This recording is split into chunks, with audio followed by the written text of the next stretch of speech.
Heavenly Father, the Creator of the universe, we come before you today, glorifying and praising you for who you are, the Supreme Being, King of Kings and Lord of Lords, our Alpha and Omega, our Savior, healer, redeemer, and our deliverer.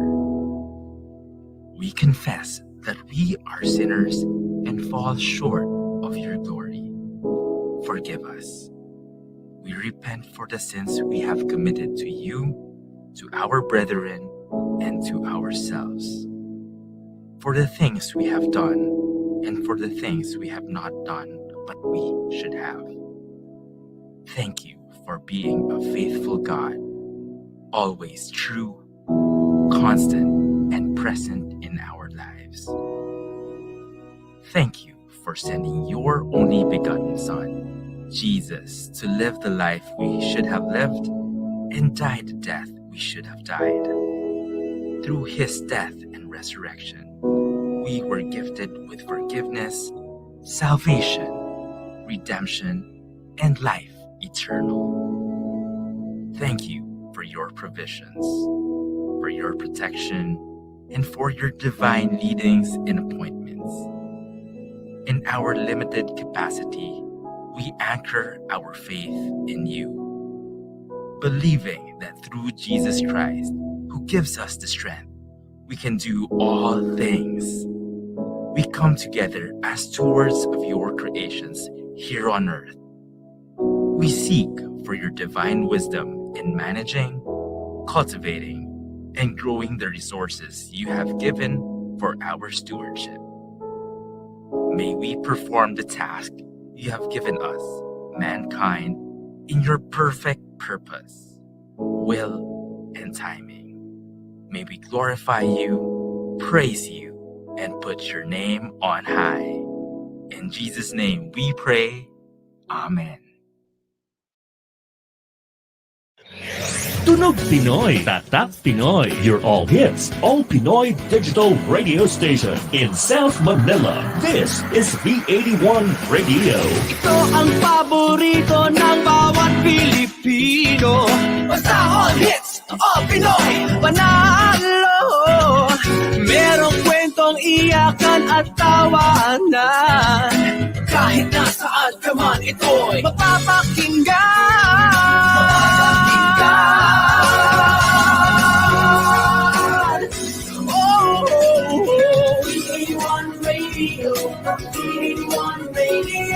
Ito ang radio mo. Ito ang radio mo. V81 Radio. V81 Radio. Dahil mahal namin kayo. V81 Radio. V81 Radio. Para sa inyo ito. V81 Radio.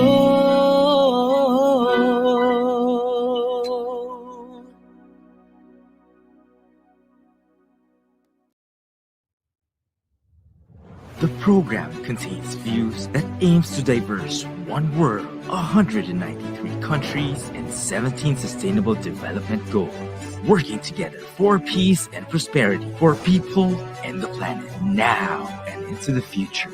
Hosted by Business and Sustainability CMC leader, Mr. Rolly Pagaspas, catalyst of meaningful connections, Arlene Martinez, together with Youth Empowerment Mentor, Arvin Ramos, Sustainable Interiors and Space Builder, Interior Designer Joy Ejercito, Millennial Creative Maverick, Gerald Castillo, and Multimedia Communications Expert Jasper Chongsoy. Let the conversations begin. Broadcasting live on Big Media. This is Two for the Road, driving public engagement towards sustainability.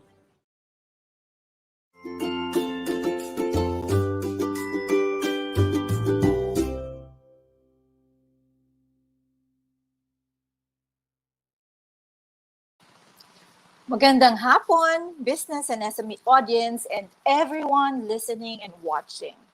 Welcome to the program that embraces sustainability as the new cool, a program that amplifies the voice of social businesses and people in their active participation in volunteerism to create a better world through social and economic impact through the different sustainable development goals aligned to their core values.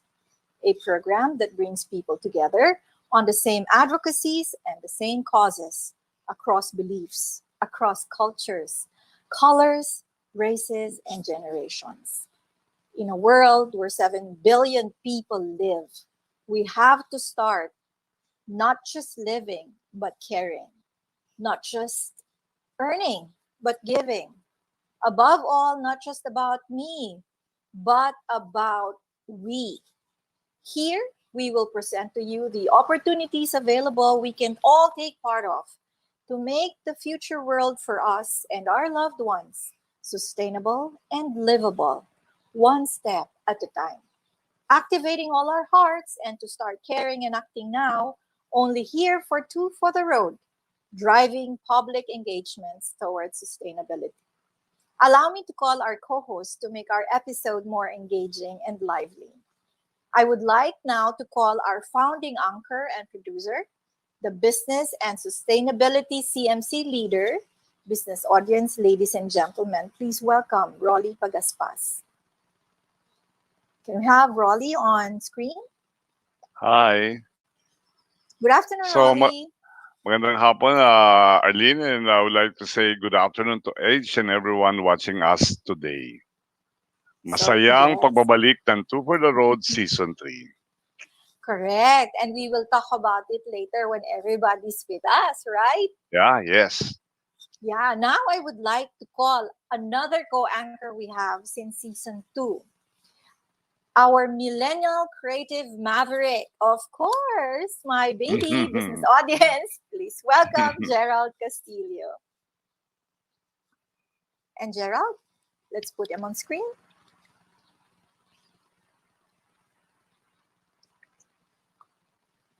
Hello, everyone. Hello, Arlene. Hello, Rolly. Na-miss ko kayo. So Hi. great to be back. Hi to everyone watching. Welcome back to Two for the Road. So it's another exciting season for everyone. Oo, Yes, ang tanong definitely. natin, no? Correct. After season 2, anong pinagkaiba ngayon ng season 3? We're now on our special episode. We've actually not started the season 3 yet. This is a special episode. Diba? So, anong pinagkaiba ng magiging season 3 sa season 2? Well, for season 3, iba na yung ating we are now driving a new Honda. Kumbaga, may bago tayong kotse, may bago siyang manibela. Correct. It's now all about sustainability, the UN SDGs, how we can all work together towards the United Nations Sustainable Development Goals, and it's a good push towards encouraging people to get into more advocacies, get their hearts open to more helping other people, and it's really exciting season for everyone. Bigat agad, ah. Of course. Namiss ko to. Alam niyo ba, ito yung stress relief ko talaga every week na pag nag-episodes tayo. Ikaw, ito yung stress relief mo? Ang galing naman kami ni Rolly, stress na stress. Diba? Stress aggregator kami. No, I just want to highlight na because of the social and economic impact of the pandemic on our well-being, well, we decided that the business handle be now shifted to something which is social in nature. And that's why we are now shifting this gear towards sustainability. And then pag sinabi kasi sustainability is always a helping continuous hand. Kaya we want it to be a continuous na bouncing back, strong recovery, and then giving a helping hand to each and every company and individuals of our nature. Ang maganda pa dito sa season 3, maliban sa a change of handle tayo, a more engaging handle, we also have and we're bringing in new anchors. New anchors, New anchors yes, that we know exciting. will be very exciting, that we know will not only create engagements amongst us as anchors of the show, but also even with the public engagements. No, we will be able to, make it lively and fun kahit mahirap yung handle natin. Medyo mabigat ang handle ng sustainability. So, without further ado, I'd like to call our new co-anchors, starting with our regular co-anchor, the youth empowerment mentor. See, business Mhm. audience, ladies and gentlemen, please welcome Arvin Raymond Ramos. Arvin, let's bring Arvin on screen, please.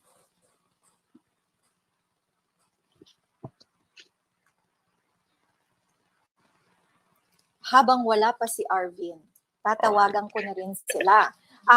So we have the different anchors, co-anchors for the next season. We will also be having sustainable interiors and space builders. Our interior designer, and she used to be our guest before, Miss Joy Ejercito. So habang pumapasok si Joy, Arvin, welcome. Hi! Good afternoon, Arlene, Rolly, and Gerald. Wow! Taas Sa na inyong energy. Of course, Pahingi po ayan, ng ako po. energy. Oo, ako po si Arvin Ramos, and I'm so happy and thrilled to be part of the season 3 of Two for the Road. And of course, this season, sabi nga ni na Arlene, Rolly, and Gerald kanina, ay isang tema na malapit sa ating puso yung pag-uusapan natin, at ito yung sustainability. At syempre, tatalakayin natin yan sa pamamagitan ng pagdidiscuss ng 17 Sustainable Development Goals all throughout the season. Kaya naman sa lahat ng mga viewers natin, samahan niyo po kami ngayong Sabado at syempre sa mga susunod pang Sabado sa pagtalakay ng mga 17 UN SDGs. At syempre makakakita tayo at malalaman natin ng mga iba-ibang kwento ng mga organisasyon at individual na nagsusulong ng mga programang alinsunod sa UN SDGs. Kaya samahan nyo kami dito sa Two for the Road Season 3, Driving Public Engagement Towards Sustainability. Yun naman. Di ba buhay na buhay? Buhay na buhay. Yeah. Okay. And now, Hindi naman tumitindi ang balahibo, nabubuhay ang balahibo dahil kay Arvin Ramos. And of course, our interior designer, she guested during season 2, and we really found rapport with her, and we believe that being a proponent of sustainability, we should have her on board. So ladies and gentlemen, no other than interior designer Joy Ejercito. Joy? Hello, Arlene, Dahil Ron, palakpak. Gerald, and Arvin. Yes, nandang palakpak ba? I'm happy to be in the first episode of season 3. Ako naman, I'm looking forward to the engaging discussion with our guests in a while. And of course, like Arvin, di ba, can't wait to talk about UN 17 Sustainable Development Goals and the Pilipinas Kontra Gutom Program. So our viewers, there will be lots of learnings this afternoon about sustainability. So please stay tuned. Yeah. And of course, our one last but not the least, newest co-anchors. I would like to call our multimedia communication expert that sparks up any event with life. Business audience. You should hear him talk. Please welcome Jasper Tiongson. Good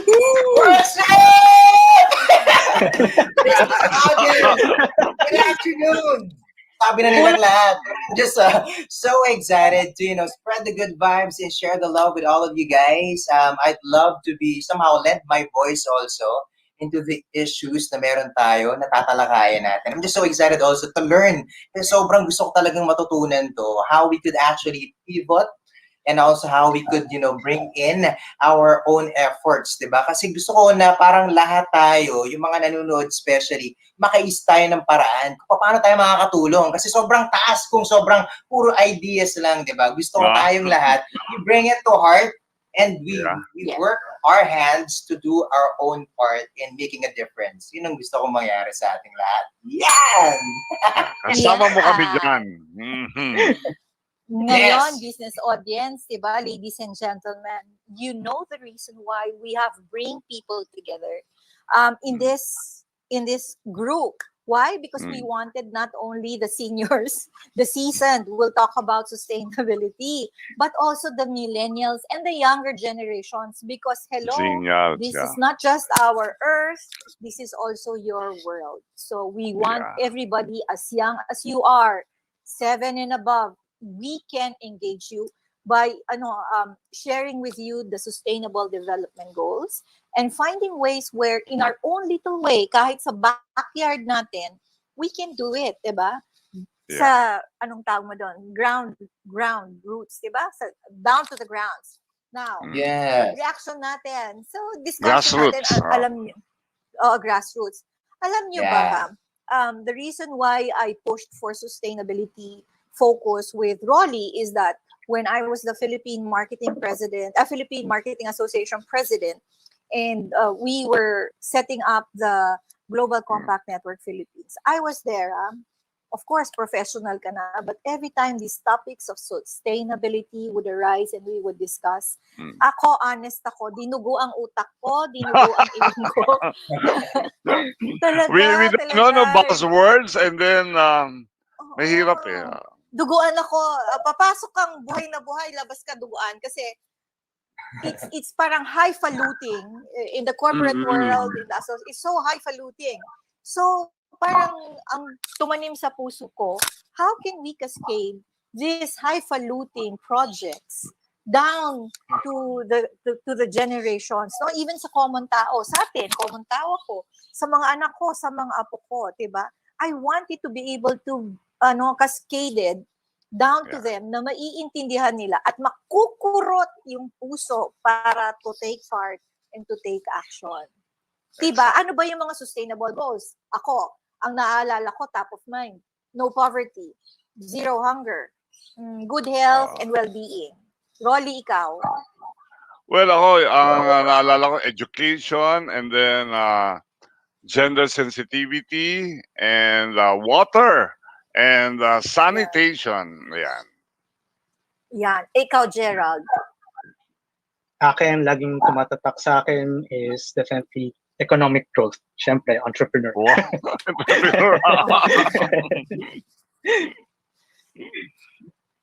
Wow. Diba? Meron pa. Diba? May nakalimutan ka. Align yun sa'yo. Innovation. Mga tinitingnan ko sa akin is innovation, affordable and clean energy, everything that's centered around innovation talaga for new startups, new businesses. Correct. Si Arvin. Diba? Ang hirap minsan alalahanin ng 17 sustainable goals. Oo.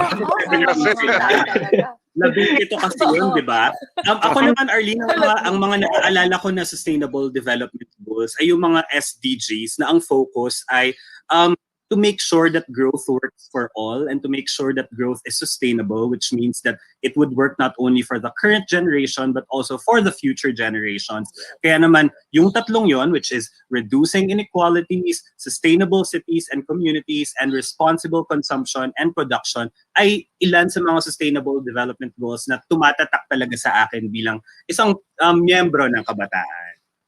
Wow. O, diba? In-explain niya na. Mag-show pa ba tayo, Chos? Of course. Preview pa lang yan. Buhay na buhay tayo dito, sabi sa inyo. Ikaw, Joy, ikaw na naalala mo sa 17 ako SDGs. naman ang naalala ko actually as an interior designer and general contractor. Siyempre yung pag-aalaga ng forest natin kasi siyempre kailangan natin alagaan yung mga puno, di ba? Doon nang gagaling yung mga furnitures and materials for construction. So yun ang naalala ko, reforestation. Okay.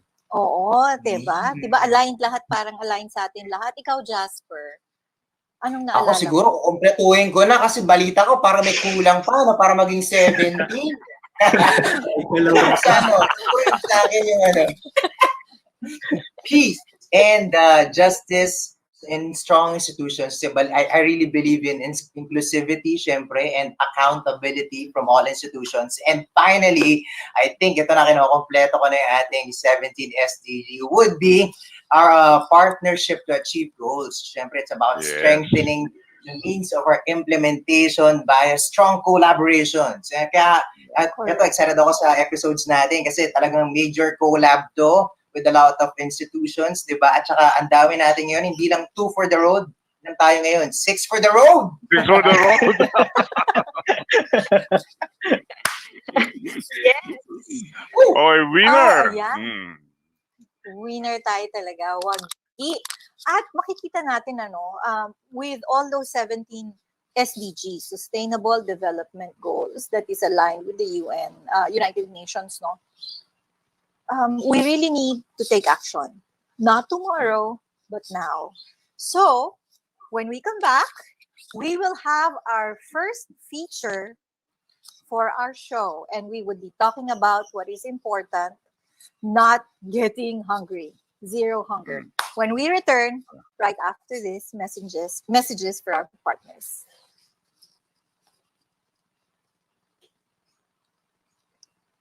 We'll pause for a break.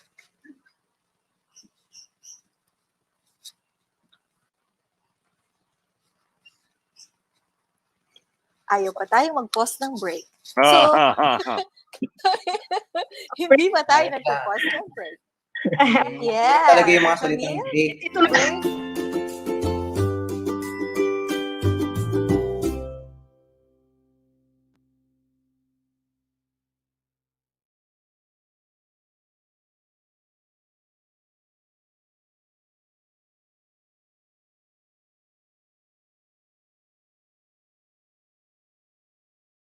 We'll be back shortly. This is Two for the Road, only here on Big Media.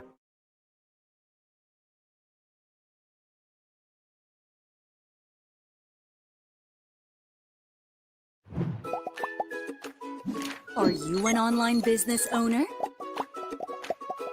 Do you worry about shipping your products on time? Is it a hassle to deliver to customers abroad? Shipping options can be expensive, limited, or unreliable.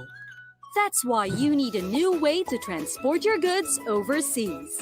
Introducing My Cartero, a new, convenient, and reliable way to deliver your products across the globe. With My Cartero, you can distribute merchandise internationally. Ship your packages to the regional hub in 24 hours. Deliver items as small as 50 grams.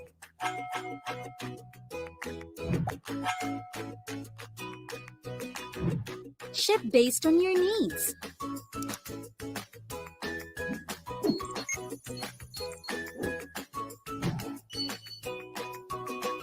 And track your packages online.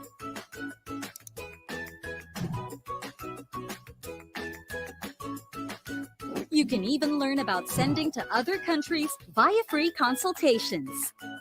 With My Cartero, you don't need to visit a post office or courier branch. Simply book online, wait for our rider, and ship your product. Now, you can boost your conversion, satisfy your customers, and grow your business with My Cartero.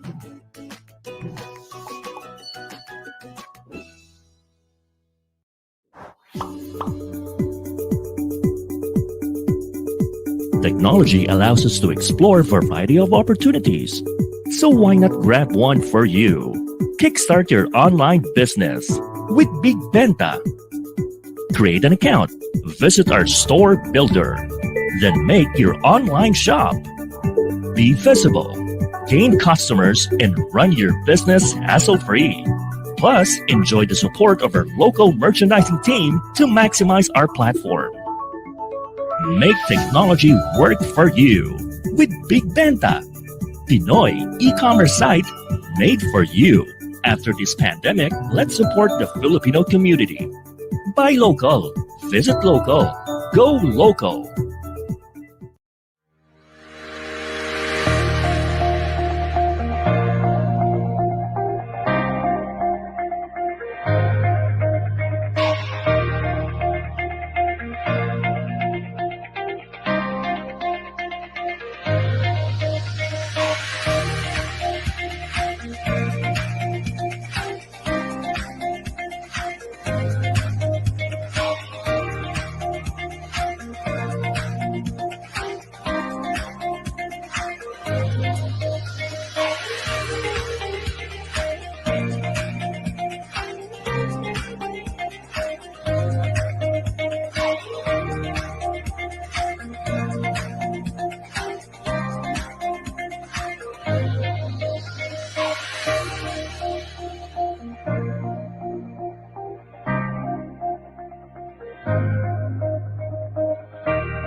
Now back to Two for the Road, only here on Big Media.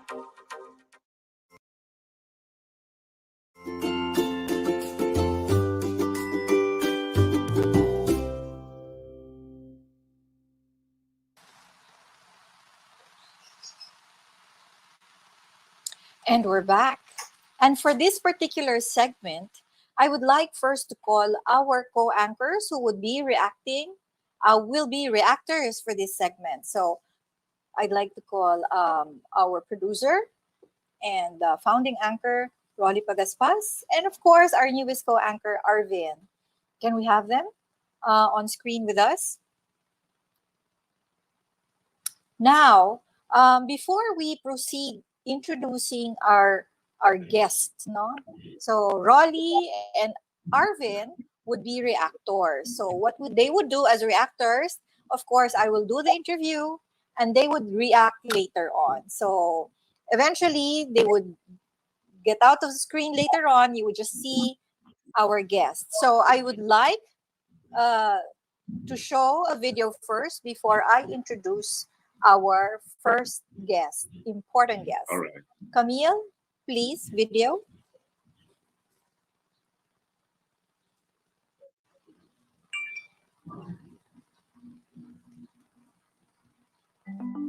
Betama. This is a story about zero. What if you didn't have enough to eat? What if your life was defined by what you didn't have? More than 800 million people are hungry and undernourished. They live in fear of zero. It's time for us to rethink zero. This is the Zero Hunger Challenge, a comprehensive vision of a world where hunger is ended everywhere, a mission to zero out hunger. In 2012, UN Secretary-General Ban Ki-moon launched the Zero Hunger Challenge, setting the world 5 challenges to end hunger in our lifetime. Sustainable food systems across the globe, zero loss or waste of food, double smallholder productivity and income, access for everyone to adequate food all year round, and zero stunted children less than 2 years old. In a world of plenty, no one should go hungry. But right now, more than 30% of children are malnourished. 1 in 9 people are currently hungry. By 2050, there will be 9 billion people in our world. We must work together to make sure everyone gets the food they need. We will commit to support and empower women to become equal decision makers in their households. When women have equal choices, women and children are better fed. We will improve access to food by partnering to promote small family farms and the infrastructure that serves them, sharing knowledge and experience to sustainably improve land management and productivity.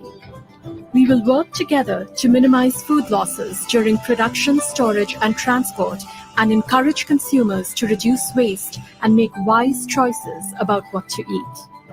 The 5 challenges have been set. Now it's up to all of us, governments, businesses, civil society, and individuals, to join together to create the most beautiful number. Because when you zero out hunger, the possibilities become infinite.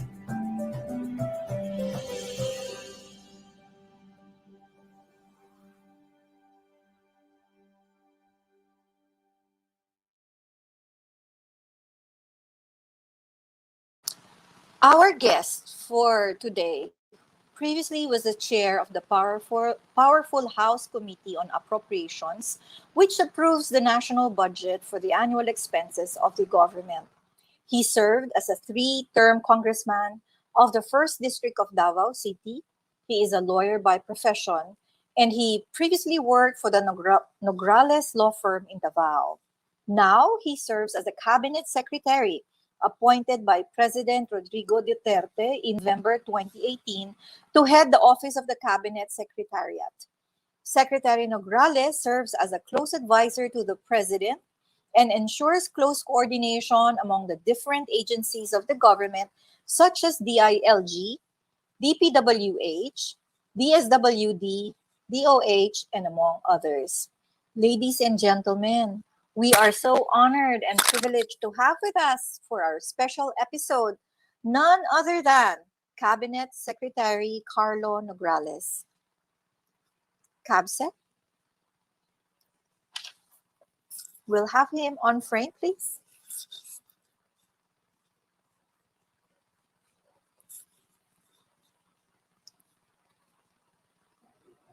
Hi, magandang araw sa lahat. Hello, Arlene.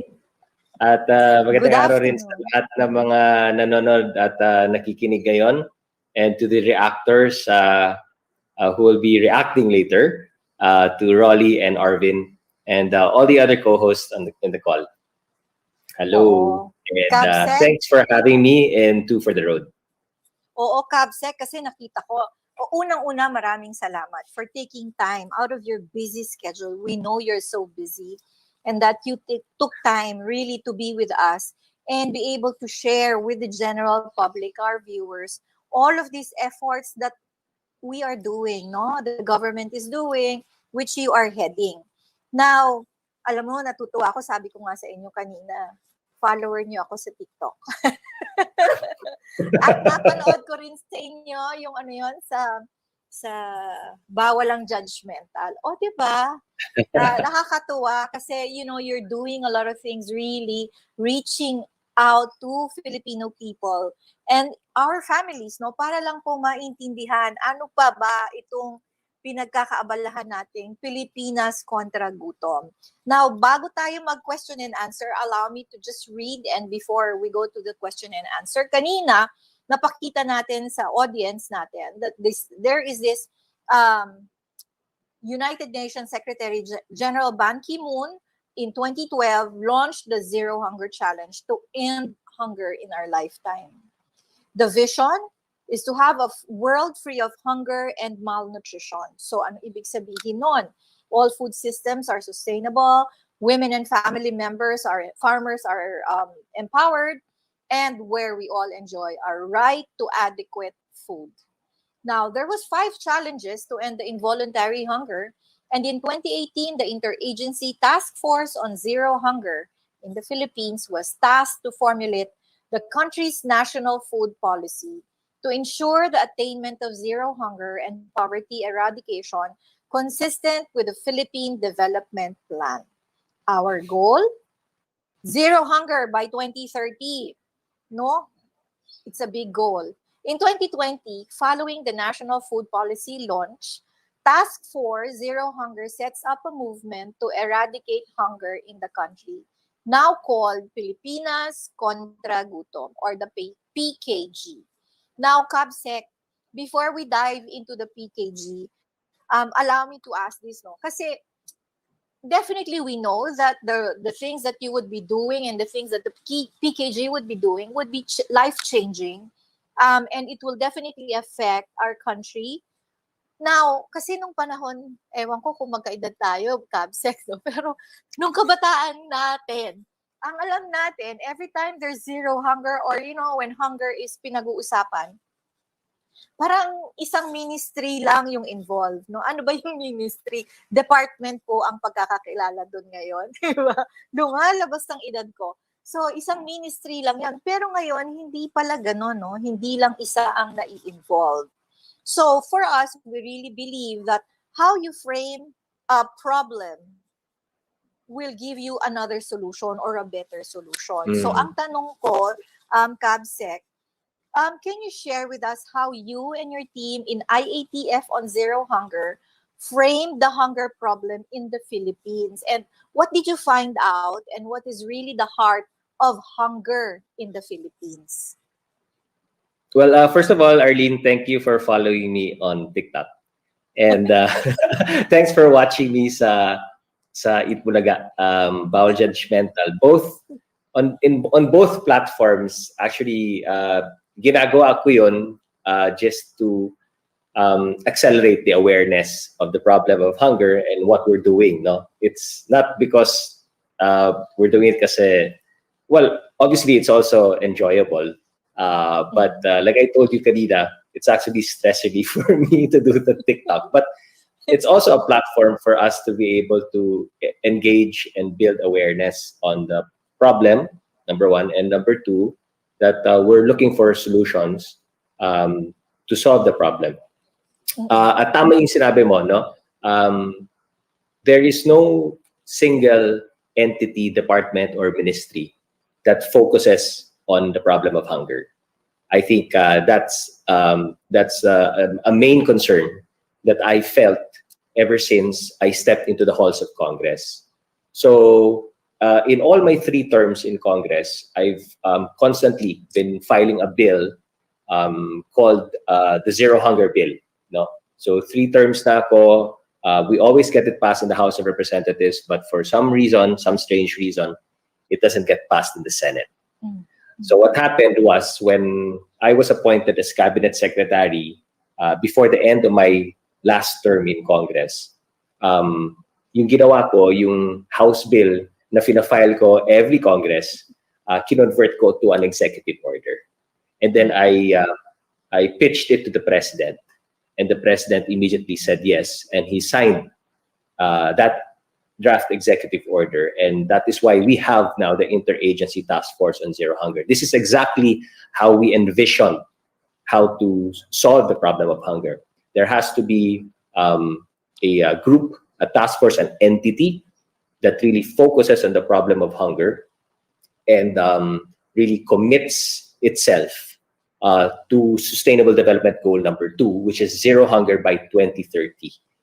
That was the primary reason why I kept filing it in Congress, because during that time, I knew that SDG 2 was zero hunger by 2030. But there was no single entity na, kumbaga, timon, bastonero, pagdating sa problema ng kagutuman. So this executive order was signed actually before COVID happened, exactly January 10 of 2020. And this is based on Executive Order number 101. And you're right, it cuts across many dimensions. No, it is not solely a problem of the Department of Agriculture, because they have everything to do with food and agriculture and fish, no, fisheries. It's not solely about feeding the hungry, which is part of the mandate ng DSWD, Social Welfare and Development. It's not only a singular mandate of DTI, which is actually creating markets where food can be delivered. It's not just about DILG, where you need the LGUs. It's not just about education and awareness, which is PCOO or DepEd. It's not just about sustainability, which is DNR, but it is all of that combined together. And that's why the reason why under the executive order, all of them belong under the Interagency Task Force on Zero Hunger. And myself as chair, because I'm responsible for interagency coordination. And I belong to the Office of the President. So ganun ang latag niyan. It's many different departments working together, all of them contributing towards zero hunger. At para maging maganda at maayos yung latag, the first and primary responsibility that we had to fulfill was create a roadmap or a blueprint or a game plan or an action plan called the National Food Policy. And it is in that National Food Policy that nakaspell out ano yung ating nakikita na kinakailangan natin gawin para ma-achieve natin ang zero hunger by 2030. And we're just so very happy that in September of last year, we heard the President, sa kasagsagan ng COVID-19, in the 75th United Nations General Assembly, the President said that the Philippines remains committed to the Sustainable Development Goals, despite all of the challenges. And that includes zero hunger, which is SDG goal number 2. So napakaganda, no? How you framed it, and you know, it brought a different anong tawag mo doon, approach and collaboration really. At naalis yung ito na naman po ako, Kabsec. Pag edad ang pinag-uusapan, yung history ang titignan natin. Diba? Growing up kasi pag zero hunger, ay pag hunger at may nagugutom, laging sinasabi, role yan ng isang ministry lang or department. Pero it's so nice that everybody now is involved. No? So ang aking pangalawang tanong, can you please tell us about the National Food Policy at saka yung roadmap na ulitin ko? Re-rephrase ko yung tanong. Please tell us about our National Food Policy roadmap. Kasi this is something that we would like to understand. Ano ba talaga? Ano yung nasa loob ng National Food Policy roadmap? Okay. So before answering the question, let me provide context. No, like I said, when you talk about hunger, it's just so complex. It is so overwhelming because it is multidimensional. So kung titingnan mo, bakit ba may kagutuman sa Pilipinas? Bakit may kagutuman sa ilang countries around the world? No. It is an interplay of three factors. First is poverty. Next is nutrition or lack of nutrition. And third is food insecurity. When you look at poverty, tatlong elements yan. Income, access to basic services and fulfillment of basic needs, and kasama dyan yung basic capabilities. When you look at nutrition, ang bias mo when it comes to nutrition or the lack of nutrition are pregnant mothers and children, because that's where the effects of nutrition really set in. So the indicators pagdating sa nutrition or lack of nutrition is childhood stunting or pagkabansot, meaning to say height is not appropriate for the age. Childhood wasting, which is yung weight niya is not appropriate for the height, and micronutrient deficiency. And then the third important factor when you talk about hunger is food insecurity. And when you look at food insecurity, the United Nations FAO, Food and Agricultural Organization, had a very good definition, technical definition to food insecurity. No? And sabi ng FAO, UN FAO, is food security is where all people have physical, social, and economic access to sufficient, safe, and nutritious food that meets their dietary needs and food preferences for an active and healthy lifestyle at all times. So if you break that definition down, you will have four components. One is food availability. Two is access to food. Three is utilization of food. And fourth is stability. So because of those four components towards food security, that was the basis of our national food policy. So to break down the national food policy and how you will accomplish or achieve zero hunger, we necessarily had to have four key result areas where we assign technical working groups in each of those four key result areas. So one is the key result area that we will have availability of food, no? And that means availability and accessibility of food there. So to ensure that we have available and affordable food, or to make food available and accessible at all times at sufficient quantities of appropriate quality, thereby ensuring price stability. You will see that in KRA 2. Next, accessibility. No? So that is in KRA 4. So to ensure there's access by all people to safe, nutritious, and sufficient food all year round.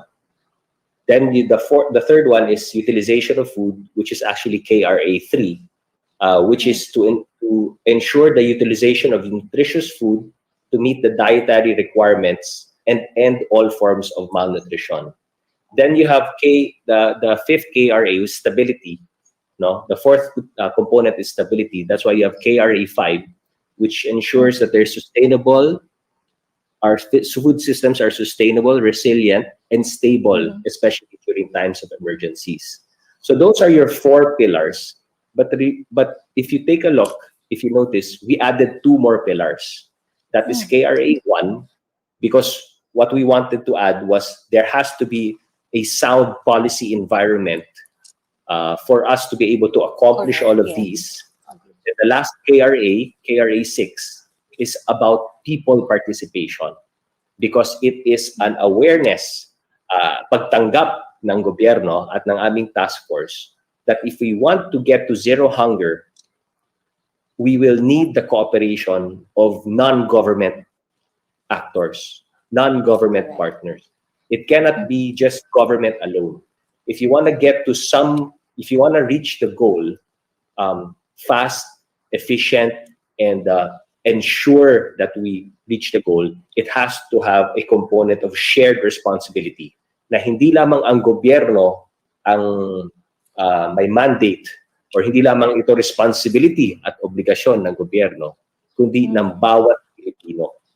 So the dimension now is not just whole of government. We wanted to elevate it to a higher level na dapat whole of society approach tayo dito. Whole of nation approach. So, napakaganda. Alam nyo, tamang-tama yan eh. And we would like really to support this endeavor. This is really a divine appointment, Kabsec. Kasi ito yung talaga yung gusto namin gawin bilang isang programa na readily available for people to watch. Tapos, ito na, mali pala yung tanong ko. Ngayon nyo na sasabihin sa amin, diba? Yung roadmap ng ating National Food Policy Roadmap. Yeah, so basically, this is actually the roadmap. This is actually what it is in general terms.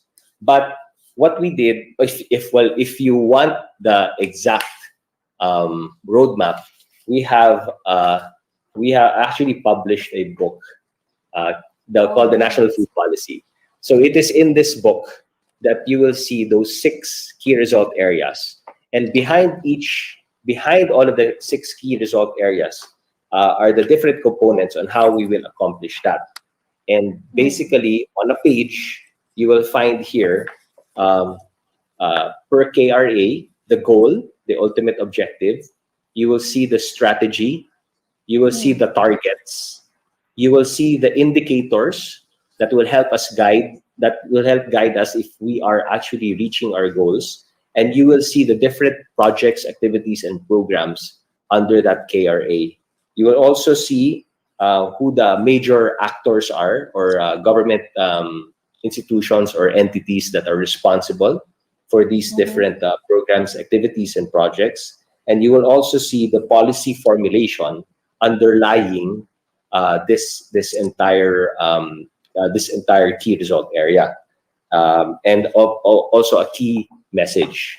So that is the roadmap basically. So for each KRA, meron tayong ganun klaseng kadetalyadong roadmap that will lead us all to accomplishing all of our main targets, as well as hitting those targets based on the indicators that we have laid out. So yun yung parang game plan natin. If all of these KRAs are fulfilled, then you will have achieved zero hunger by 2030.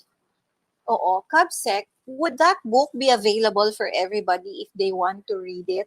Like for us in Two for the Road, we want definitely to understand it thoroughly so that we can support your endeavor. So is it available or hindi po available yan? No, it's available. It's something that we've launched. We had a soft launch nung World Food Day nung October 16. Okay. Then after October 16, what we did was we had a series of consultations. No, so this was basically our first draft, October 16. Well, not first draft, but our soft draft. No, because we had a series of drafting sessions. Yeah. We launched it on World Food Day, October 16. Then we entered into a lot of consultations via Zoom or Google Meets or whatever other platforms that we could use online to get the inputs of development partners from the United Nations, World Bank, ADB. We got inputs from the academe. We got inputs from non-government organizations, civil society organizations.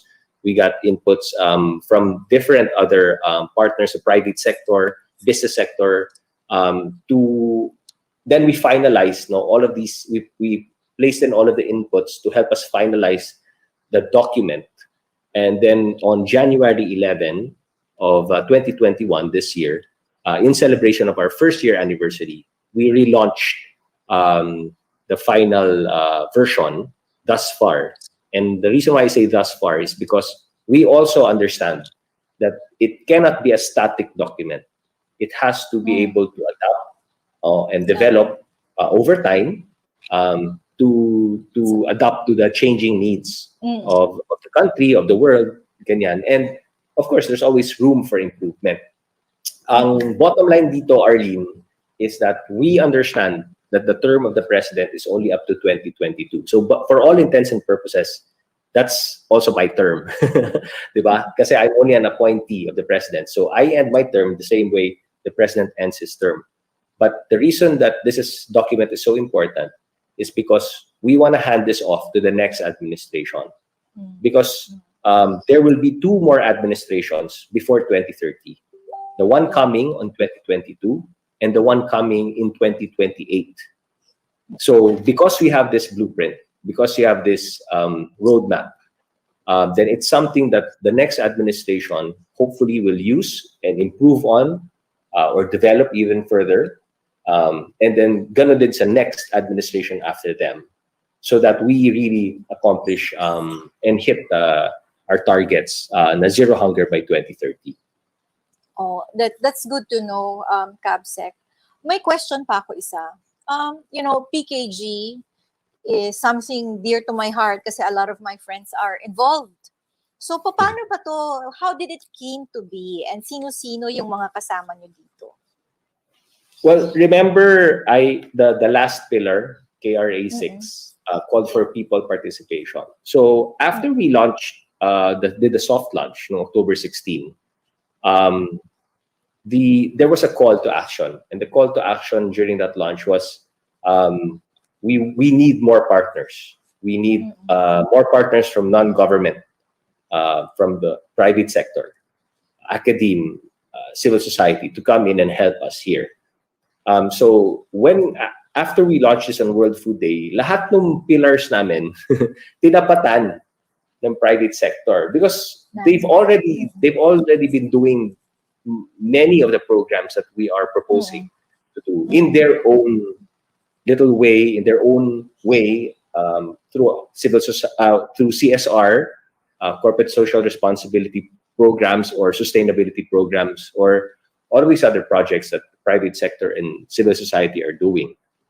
So they said, sige, why don't we tapatan namin kayo? Lahat ng pillars na sinasabi niyo, tatapatan natin. So with the 6 pillars, they also came up with their own 6 pillars. Then eventually those 6 pillars were consolidated into 4 work streams. So the 4 work streams of PKG is the availability and accessibility. That's one work stream. That also deals again with food production, helping farmers live a dignified profession of farming where mataas ang kanilang production at mataas din ang kanilang kita. Then there's work stream 2, which is on adequacy, which again is ending all forms of malnutrition as the ultimate target. Then there's work stream 3, which is assistance. And this is where many of those in the private sector lend a hand to hungry families or those who are devastated by calamities or even this ongoing pandemic. Then you have work stream 4, which is a combination of availability and assistance. And what they are planned to do is establish a food banking system, the very first of its kind in the Philippines, and something where there is no food wasted, because instead of throwing out food or we use food, we utilize what is traditionally food waste and utilize it in order to feed families through a very efficient food banking system. So this is the PKG work streams that they've set up, and they're doing an amazing job at it, and everything is coming together. So much so that from 6 initial founding members of PKG, it has now ballooned to 70 from NGOs, foundations, organizations, corporations, and even media partners and digital media as well. So it has grown so big, and it's growing even some more because as we develop PKG, as we go on with the good work of PKG, many more other non-government partners have been coming in, and asking to be part of the movement as well. Which is very good, no? Every time I think about it and I hear about the banking system, I get reminded of how Joseph planned for the banking of food during his era, during the Bible times, no?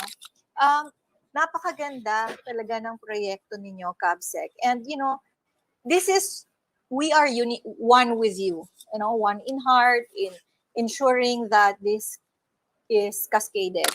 And we would like to participate. So how can we get involved? Hindi lang po ang Two for the Road. Definitely, we would be participating. Pero yung ibang regular commoners natin, yung mga tao on the ground, how can they participate?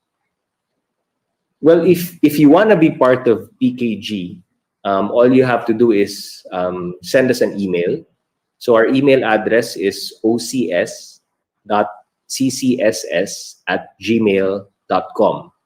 That's ocs.ccss@gmail.com. And to know more about Pilipinas Contra Gutom, you can go to the website. It's filipinascontragutom.com.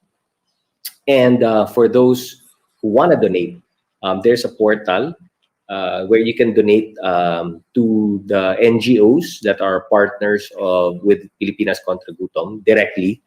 And that portal is laginghanda.gov.ph/Pilipinas Contra Gutom. That's laginghanda.gov.ph/Pilipinas Contra Gutom. Ayan. We will post it po on our site, especially so that a lot of people I know are getting interested to be involved. Now, hindi na tayo makakapag-react kasi ang ganda ng discussion nyo, ang ganda ng sagot nyo, very thorough. At alam ko maraming nakikinig, maraming natuto, naintindihan ko lalong-lalo na yung direksyon ng ating gobyerno and how this project is really addressing a very sensitive issue, zero hunger for 2030. That's a big goal that takes all of us to really participate. So, CABSEC, susulat pa ba kami sa email kung ang Two for the Road ay gustong ma-involved? Yeah, hindi na.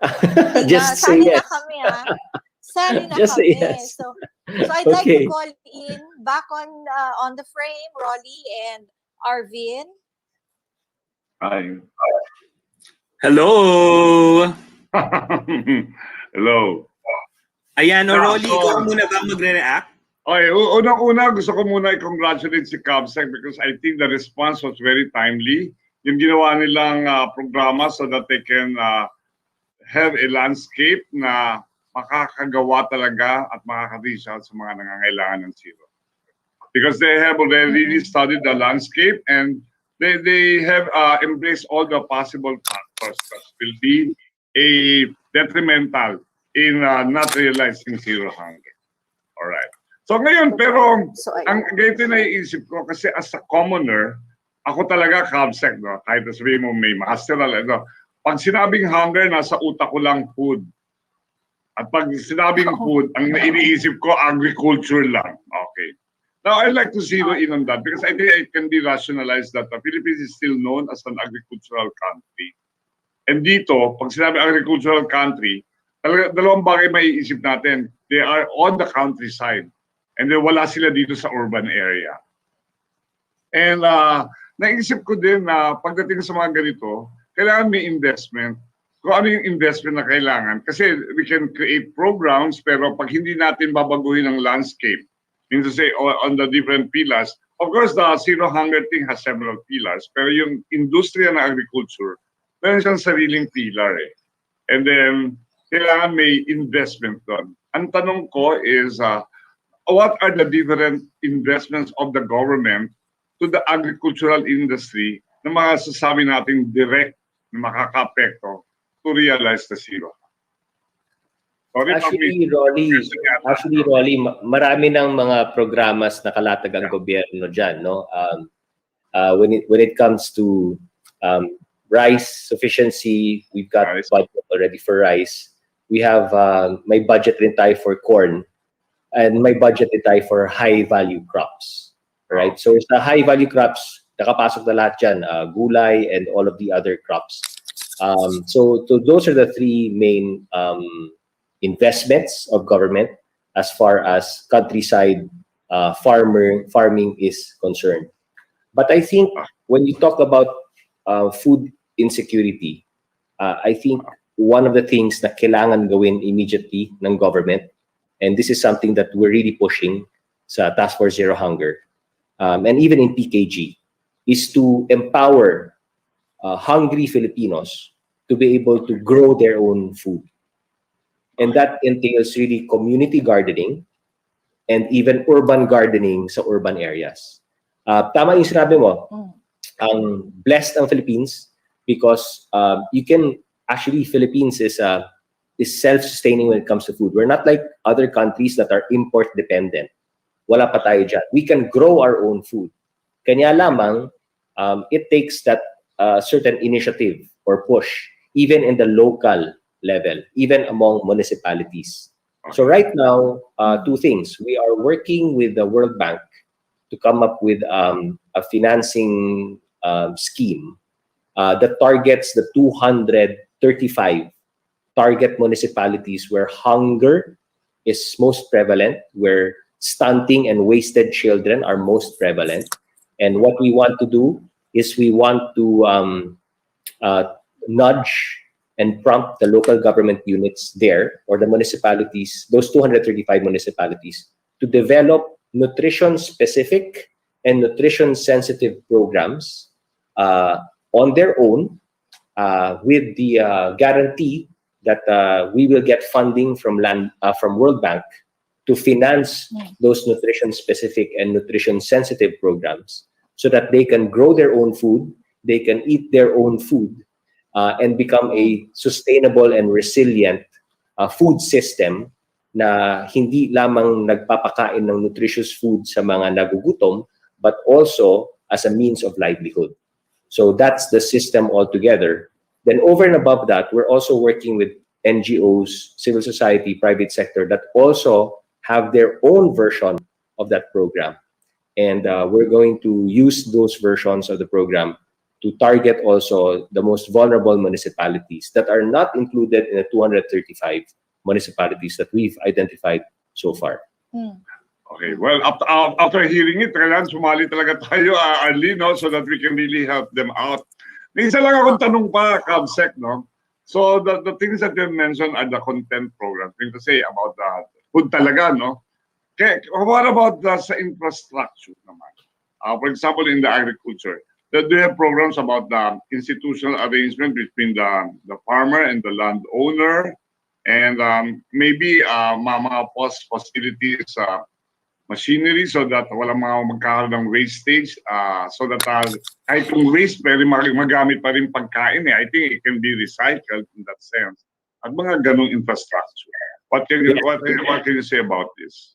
Yes. So in the government side, we also understand and acknowledge that we need to develop more infrastructure, whether it's farm-to-market roads or post-harvest facilities, or even solar dryers, or even high-tech dryers, or even all of these other facilities and infrastructure that's needed by the farmers for them to become efficient. No? Because we want to drive down the cost of farming para kumita sila and at tumaas ang kanilang kita. We want to make it efficient so that while we're driving down the cost, we're also ensuring na walang dadagdag na costs all the way to the market. Kasi gusto natin na stable ang price at mababa ang price para ultimately yung consumer din ay magbe-benefit with the low prices of food. And it becomes more affordable even for poorer segments of society to be able to afford a nutritious meal, diba? But more than that, the private sector also has to play a role, diba? Kasi maraming players din sa private sector when it comes to the transportation of food, when it comes also to helping the productivity and efficiency of our farmers. And I think Ginggay, your next guest, can talk a little bit more about that. But that being said, tama ka, there is also a lot of programs in the works na we can utilize food that do not pass the standards, the high standards or quality standards, but are still edible. There are a lot of proposals for an ugly fruit program. It's ugly fruit. It doesn't pass the standards for export, but it can still be used. And also food, through the food banking concept, to utilize food that is hindi pa bulok or wala pa sa expiration, but instead of food companies throwing it, no, and spending to dispose of food products that are almost reaching their expiration date, to donate it to a food bank. No, and that food bank utilizes that to feed hungry families within the community. And that's already happening in Tondo through Rise Against Hunger and San Miguel Corporation. And we want to scale that up some more and perhaps build more food banks like that or similar concepts in other parts of the country, especially the urban areas. Na iba naman ang urban poverty, iba naman ang approach natin sa rural poverty. Okay, I'll pass the mic now to Arvin. Arvin? Any reaction? Ayan, ayun. Ako naman mamaya yung mga katanungan ko kay Cabsec, no? Isa talaga sa mga tumatak sa discussion niya kanina ay yung tagline ng Pilipinas kontra gutom, which is lahat kasali, lahat kasalo. And I think this is a great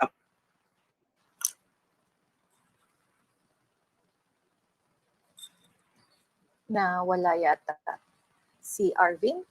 So, ang ganda pa naman, di ba? Babalik naman yan. Tamo, ayan, magic. I think we can just email si Cabsec ng iba nating tanong as we will also be joining them and supporting them. And then we can go to our next one. Yeah, we have naman segment 4. We will still have Cabinet Secretary Karlo Nograles to be with us on segment 4. So for the time being, thank you very much, Cabsec. That was a very thorough discussion. You really helped us understand Pilipinas kontra gutom, although you raised us a lot of passion already from inside all of us. So in the meantime, we will pause for a break and we shall hear the lead on the first work stream, sabi nga ni Cabsec, on the Pilipinas kontra gutom first work stream when we return after this message from our program partners. We'll be back shortly. This is Two for the Road, only here on Big Media.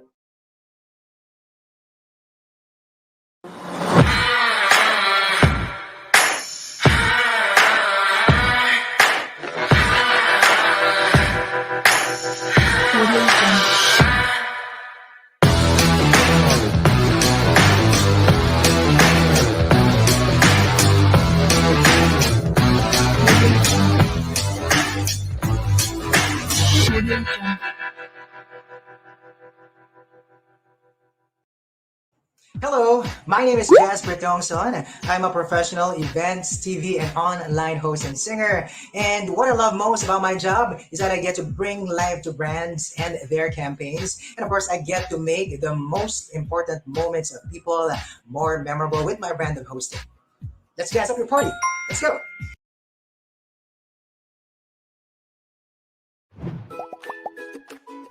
Are you an online business owner?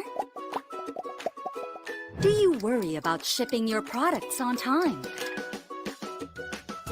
Is it a hassle to deliver to customers abroad?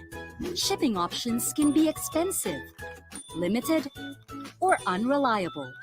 That's why you need a new way to transport your goods overseas. Introducing My Cartero, a new, convenient, and reliable way to deliver your products across the globe. With My Cartero, you can distribute merchandise internationally. Ship your packages to the regional hub in 24 hours. Deliver items as small as 50 grams.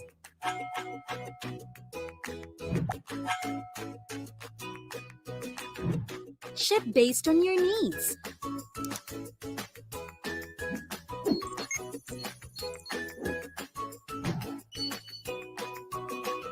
And track your packages online.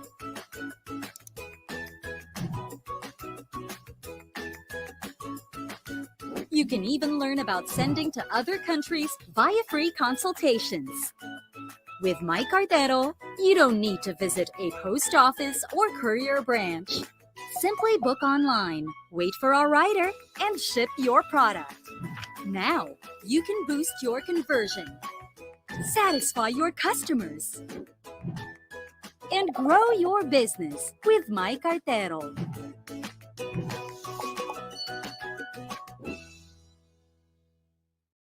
We'll be back shortly. This is Two for the Road.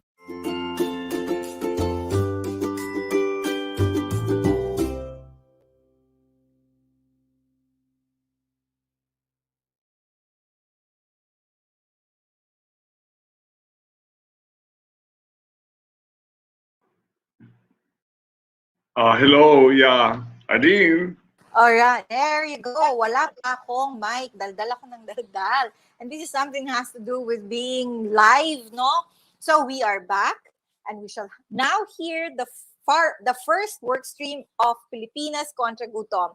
But before we go that, I'd like to introduce the lead co-anchor for this segment. I'd like to have Joy Ejercito to be with us. Joy? There you go. Joy, ikaw din. Wala ka ring mic. Nakamute ka. Ayun, akala ko naman na-unmute ko na and we're back. And we're back. So, take it away, Joy. This is your segment. Okay, so thank you so much, Arlene, for this segment. Our reactors will be Gerald Castillo and Jasper Tiongson. So with this, do we have a video that we'll be showing, Camille?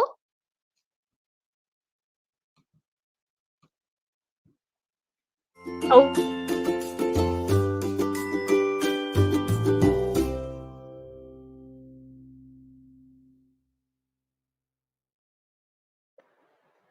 Okay, so thank you so much, Camille, for that video. Now, to introduce our next guest. Actually, sa dami ng accomplishments ng next guest natin, nahirapan akong i-edit ang profile niya because I want everyone to know what she has accomplished that really gave social and economic impact. Now, let me introduce to you our next guest.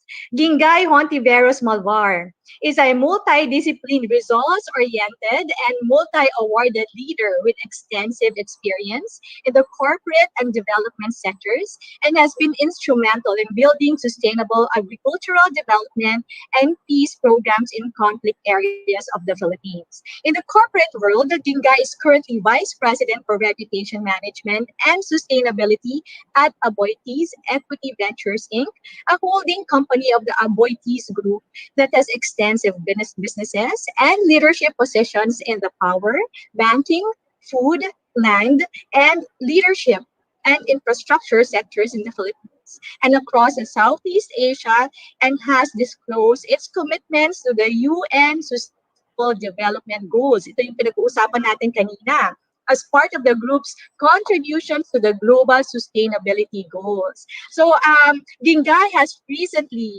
been recognized for her work in sustainability by CS4 Works International as one of the awardees for the Asia Sustainability Super Women 2020. Ang galing! And she's also the recipient of the Women of the Future UK Southeast Asia Mentor of the Year Award in 2018, People Asia's Women of Style and Substance Awardee 2018 and received recognition as one of the most influential Filipinas in the world 2019 by the Global Filipino Women Network in Paris.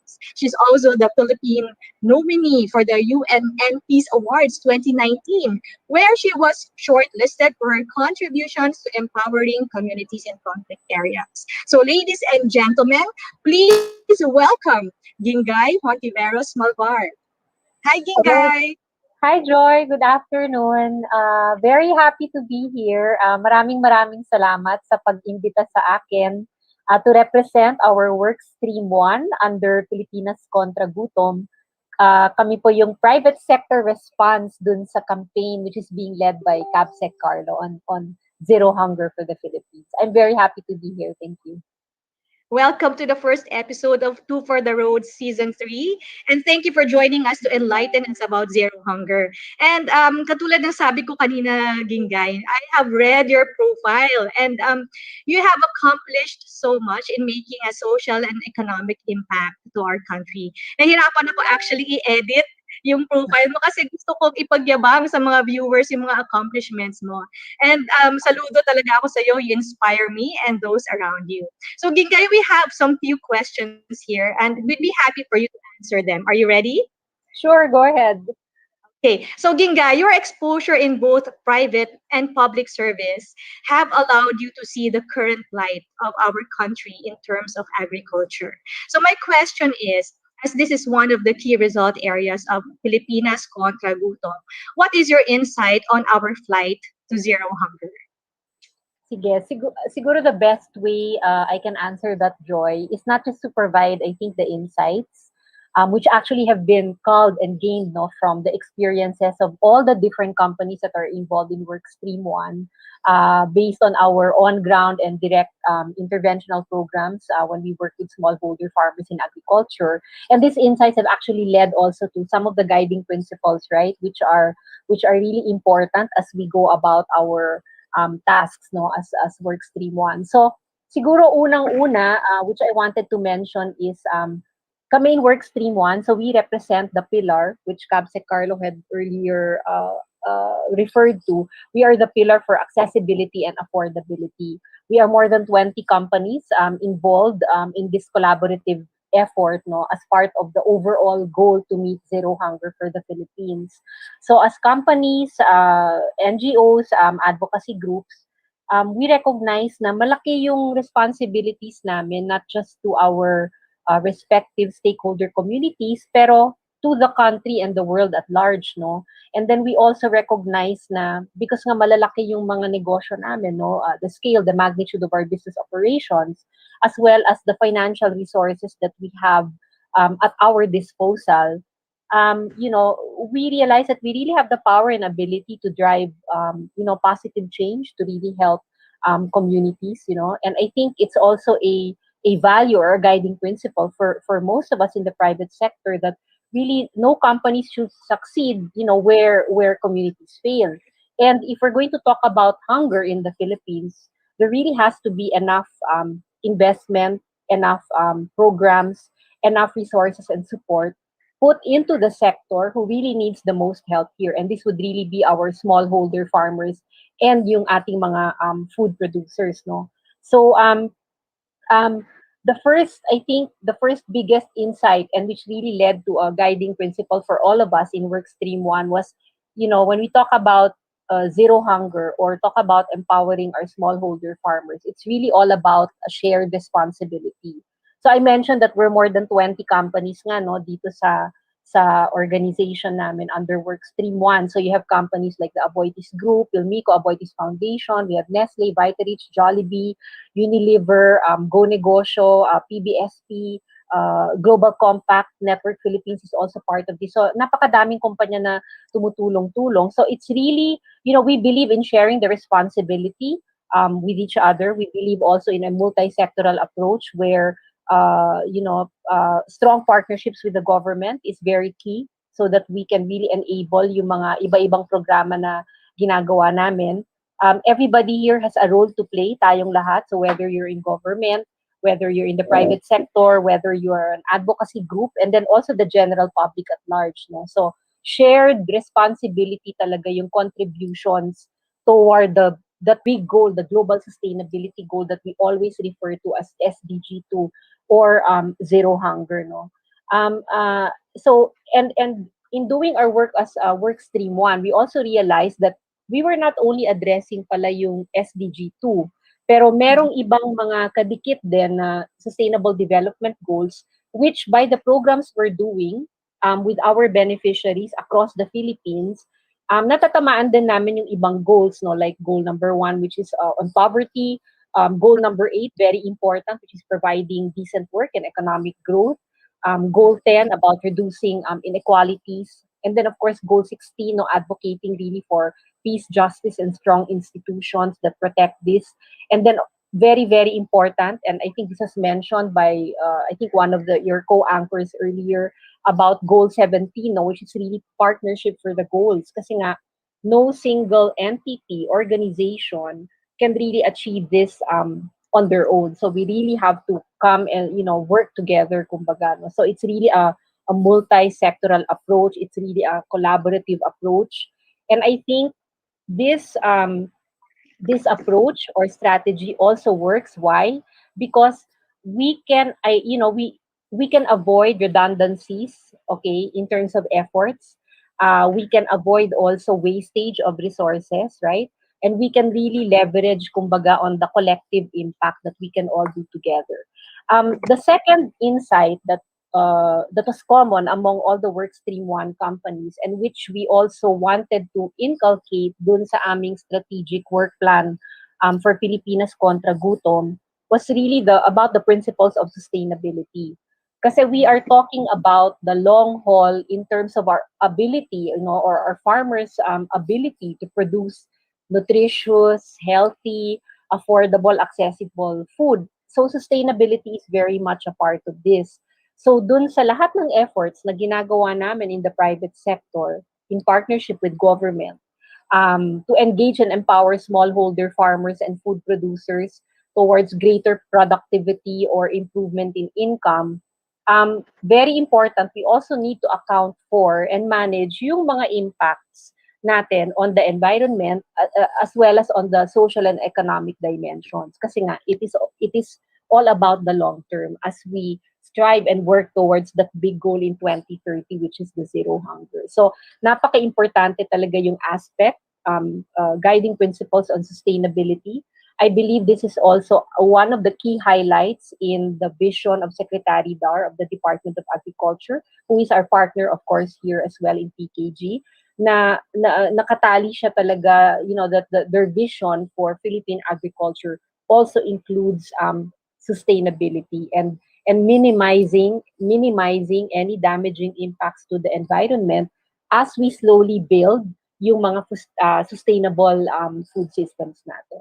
So those were some of the insights that we gathered from the many consultations that we were doing together to be able to come up with ano ba talaga yung firstly identifying what is the problem that we're trying to solve, and secondly is what is the solution, right, that we need to have. And in coming up with the solution, syempre nandiyan na rin yung ina-apply na rin namin yung discipline namin from the corporate and development sector is really to have a strategic work plan. Paano ba natin itatakal tong napakalaking problema and try to break it down into chunks which are easily doable by different organizations. So again, the principle of shared responsibility among all the actors or the stakeholders in this movement. Grabe, ang dami. I was taking down notes, Ginggay, while you were talking. And ang dami ko natutunan. So imagine those are 2 insights that you gave sa first work stream. 6 SDGs na agad ang na-address, di ba? And gusto ko yung shared responsibility and collaborative approach. Now, my next question is, what are our challenges with regards to food availability and accessibility? Nako, marami. Actually, that was part of our process, Joy, no, in identifying the problem. So, syempre, yun, as I said earlier, we tried to apply then yung corporate discipline namin in our approach, no, as well as the very much so the development perspective. So, we try to break down the problem by looking at the context, where we are now in terms of Philippine agriculture, the situation that our smallholder farmers and food producers find themselves in. We looked at the value chain and then the different gaps. We tried to identify the different gaps in the value chain. No? So we really zeroed in and focused after many consultative discussions on the low productivity of small food producers across different crops, whether it's coconut, coffee, sugar, etc., etc. And then also trying to zero in on the inequities in the value chain, which actually leads to a very low income on the part of farmers and small food producers. So we further identified ano ba tong mga specific gaps na to. No? So for example, nakita namin na merong lack of education or agribusiness knowledge, know-how, no? Maybe they have a lot of learnings in terms of, let's say, agri-technology, pero baka kulang dun sa updated technology, no? What's new now? What are the latest tools or techniques that they can use para maging mas productive sila.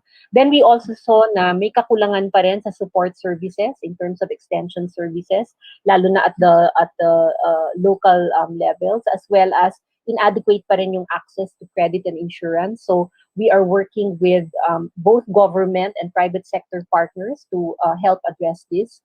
And then we're also seeing na medyo mababa pa rin yung level ng farm mechanization natin, and to a certain extent, inadequate post-harvest facilities. And then may problema pa rin tayo when it comes to irrigation. So nagiging dependent yung karamihan ng ating smallholder farmers on the weather, which as we know is also very much affected by climate change. So if siguro decades ago, when hindi pa masyadong ganap yung global warming, nakaka 2 or 3 harvest si farmer, kasi maganda-ganda pa yung mga weather conditions. Nowadays, that's no longer true. Sometimes they're limited only to 1 crop cycle when they could be doing 3 a year, right?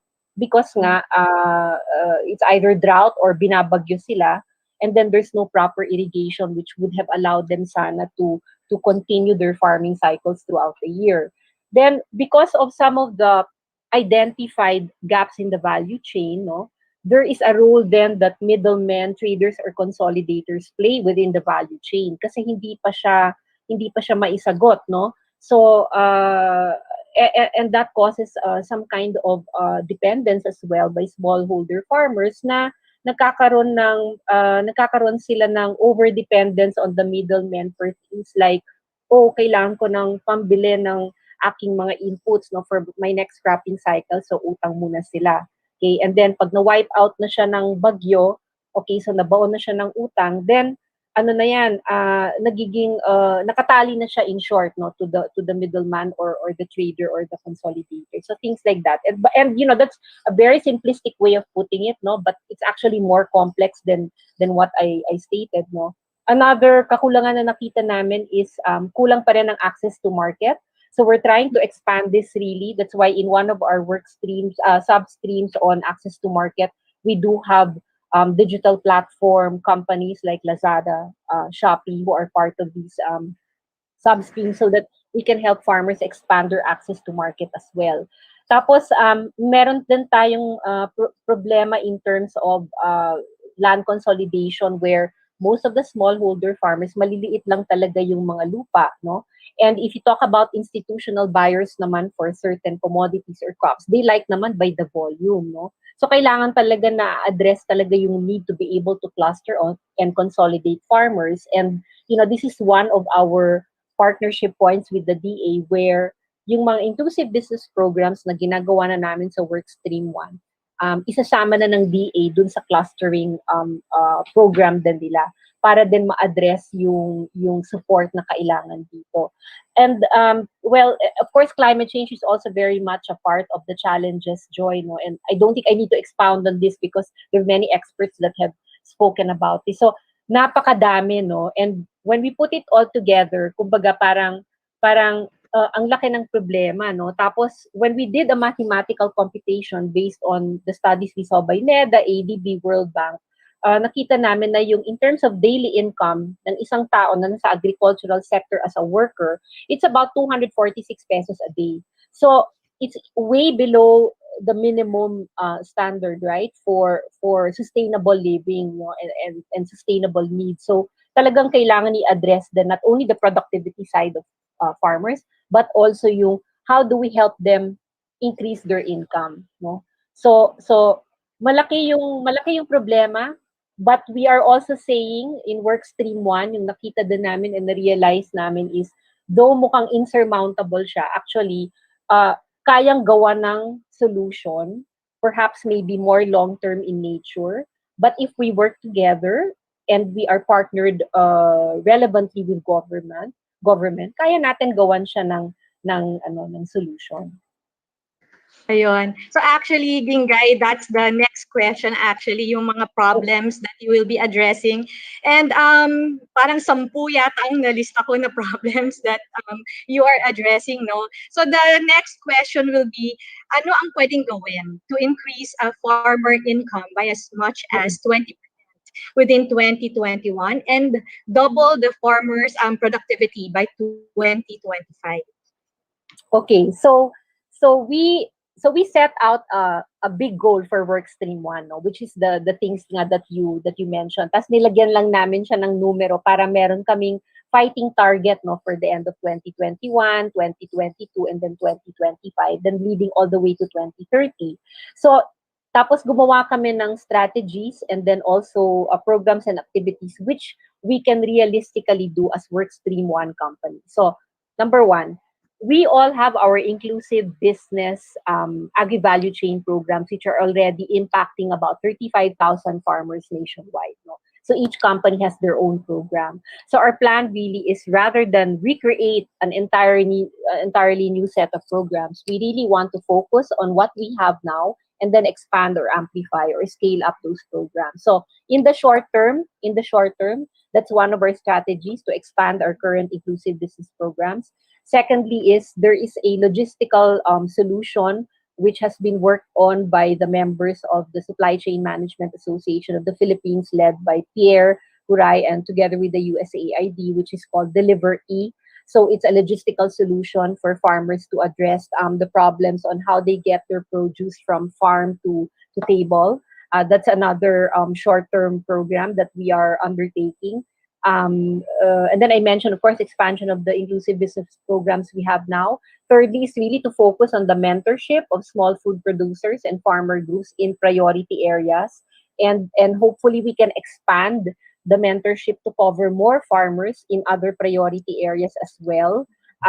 So that we can match, cadence for cadence, yung listahan ng government plus yung listahan din namin sa private sector on what we feel are the priority areas for the Zero Hunger campaign. And then fourthly, a short-term goal also this year is really to formulate a proposal on policy changes coming from the private sector perspective. Ito naman ay isasubmit namin kay Cabsec Karlo, so that then he could probably consider this and then push certain policy recommendations or changes which we feel are needed for the long term.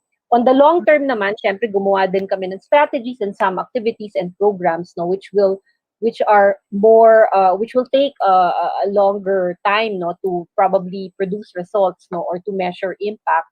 So this would be, we're looking at number 1, further incentivizing inclusive business programs of companies para lalong mag-open up yung mga supply chains nila, and hopefully they can include a larger number of smallholder farmers, agricultural cooperatives, and small food producers into their supply and value chain. So that's one.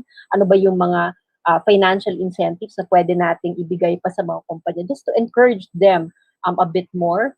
Secondly is, we're also looking at how, in the long term, how do we help yung ating mga extension workers who are employed by the LGUs, no, and deployed, in the community, in the grassroots level. Paano natin pa sila mabibigyan ng capacity building, mentorship, so that they themselves also are armed to be able to help then yung kanilang mga smallholder farmers to inculcate a more agripreneurship way of thinking, di ba? Kasi nga, our desired state overall for work stream 1 was really to see farmers imbibing na, that farming is a dignified, sustainable profession. That I'm proud to be a farmer because I'm feeding my countrymen, I'm feeding my country, I'm running a successful agribusiness, I'm making prosperous income, 'di ba? So wala pa tayo dun sa state na yon. Okay, and hopefully these activities that we are doing in work stream 1 will be able to help our smallholder farmers to achieve that desired state in the long run. Because if you talk about dignified, paano ka naman nga magiging dignified if you're only earning 246 pesos a day? Sorry, pero kung gutom ka, it cannot work that way, right? So we really need to do these solutions now, na tomorrow, now na talaga, so that we can start, seeing the results and the impact that we want to have all the way leading to 2030 and hopefully even beyond that. So it's a lot of work. To put strategies in one paper is one thing, and to come together and say, okay, this is the goal, this is what we'll do. But operationalizing it is a whole different matter. So all the Workstream 1 companies are working really hard, to make this a reality. Nag-uumpisa pa lang kami, as new members of Filipinas Contra Gutom, we have a long way to go, right? But everybody's very passionate about it, very committed about it. We're very active with our sub-stream meetings. And in Workstream 1 alone, we have 5 sub-streams, no? So access to market, access to financing, policy change, logistics, okay? And then education, mentorship, technology, and innovation. So, and then we have a very active working secretariat group, which is very important as well for documentation, monitoring, reports, evaluation, right? So, sobrang daming trabaho na ginagawa ng mga Workstream 1 company. So we're so happy and we're so proud, and our partnership hopefully with our government counterparts will is also as dynamic, no, as what we see in the private sector. So yun, so I don't know, so mahaba-habang explanation, Actually, sorry. yes, ang galing. Okay yun. So, actually, tama ka, no? It is a lot of work, hearing all your short-term and long-term strategies. And tama ka rin, Ginggay, it is about commitment and passion to help. So, iyan na yung aking susunod na tanong na I'm sure lahat gusto din tanungin itong question na ito, not only the Two for the Road, but also the viewers. How can we help Ginggay? Nako, madami din. Okay. Okay, so if one is not specifically working in the agricultural sector, there are still many things that we can do to help empower, this zero hunger campaign, or to participate, no, and also to help empower yung ating mga smallholder farmers. Kasi if you look at the key results area of CAPSEC Karlo in Task Force Zero Hunger, yung nasa unang-una din doon is actually yung work stream namin. So it's really all about the farmers producing the food. So I think firstly, if you are a company or organization, and maybe not even necessarily in agriculture, no, you can sign up for Filipinas Contra Gutom. No, not necessarily maybe for work stream 1, but we have 4 work streams, right? So you can sign up for the different work streams. So volunteer and become part of the movement. Number 2 is in your own local communities, you too can make a difference, right? I'm sure you might have family farms or smallholder cooperatives or smallholder farms within your area.